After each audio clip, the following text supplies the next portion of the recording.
Hi everyone, welcome to today's update on my Titanosaur project. What you see before you is a couple of other pieces that came along with it. Cast in this tan plastic. It's also got some really good detail to it.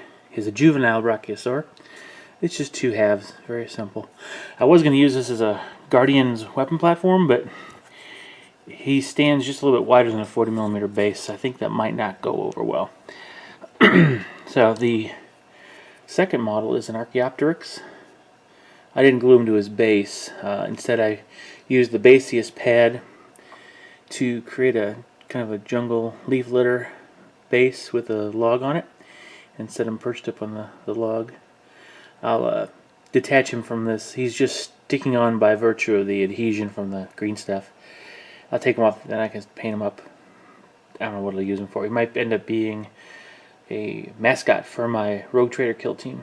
Anyway, but let's get on to the primary model update. As you can see, I did the milliput, standard milliput filling. Now I believe it's settled in there pretty good, but I noticed after filling in the gaps, it's kind of hard to tell how well they filled. I'll actually have to go over it with a very thin gray primer, just something to check this, to make sure it's smooth and that I've carved in the portions I needed to. What I'll end up doing then is go over and for all the areas where I do have the putty, I'll go in and make sure I carve in any of the details of the skin that need to be there to make it match. But really it wasn't as much puttying as I expected to do. It's actually pretty easy to gap. To be honest, I'm not very good at estimating how much green stuff or putty I'll need, so I ended up making these sandbags with the rest of the milliput. But looking at the model, the biggest concentration of putty per joint would actually be here on the mouth, because there is quite a big gap in there. So I had to fill that in pretty well, and it feels pretty smooth. It's not just a matter of going in there and making sure. Along the entire front and back, I went ahead and put some right around that mold line, or well, it's a mold line because it's the joint. That's how they did their mold lines. And then of course around the neck. Now one thing I didn't mention in my first update video is that the actual neck joint wasn't as good as I had hoped.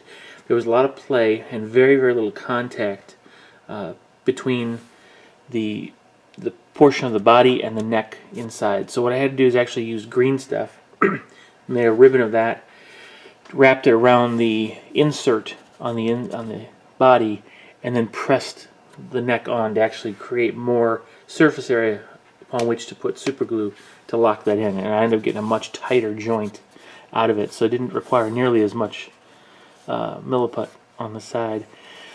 As you can see, there's more on top than there is on bottom. Some of these areas here I'm going to need to carve off. Like there's some overlap down here that needs to come off. This was the largest area on the legs that needed to be filled, right back in here.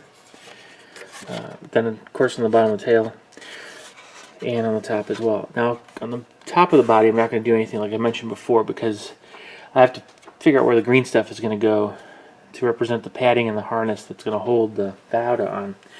Now I went ahead and ordered 2 Falcons, because I decided I will go ahead and use the Falcon bodies, I think, to create the superstructure, the howdah. One of them already came today, so it's going to end up fitting about halfway down. Let's move this back so you get more of a perspective. It'll probably sit like about there on the model.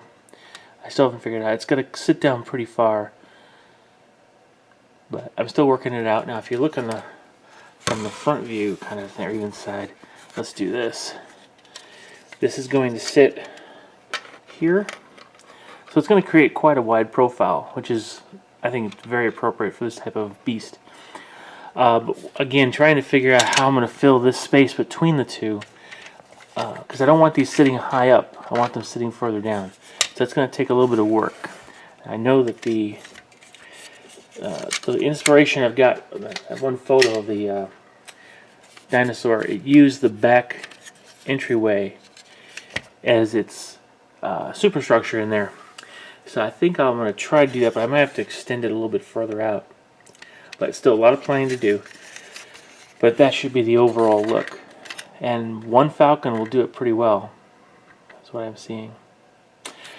Now, the one thing that's going to happen with the Falcon, when I mount it on the side, there's going to be right here where you have the turret normally placed. I'm actually going to build a couple of arms that come out to support a platform, because on that platform is where I'm going to mount the top of the weapons of Volsrat's support weapon, that huge cannon. And what'll end up happening is we'll be going either side. That'll have a good arc cover either side of the Titanosaur, and that'll represent two biocannons, bioplasma cannons. Alright, so that's where I'm at with the project. Now it's a matter of actually planning out and plotting out how the model is going to sit and where the green stuff is going to go. So, thanks for sticking with me. Hope you're enjoying this, watching it come to life. Thanks for watching again. Share, like, subscribe, and I'll see you in the next video. Bye-bye.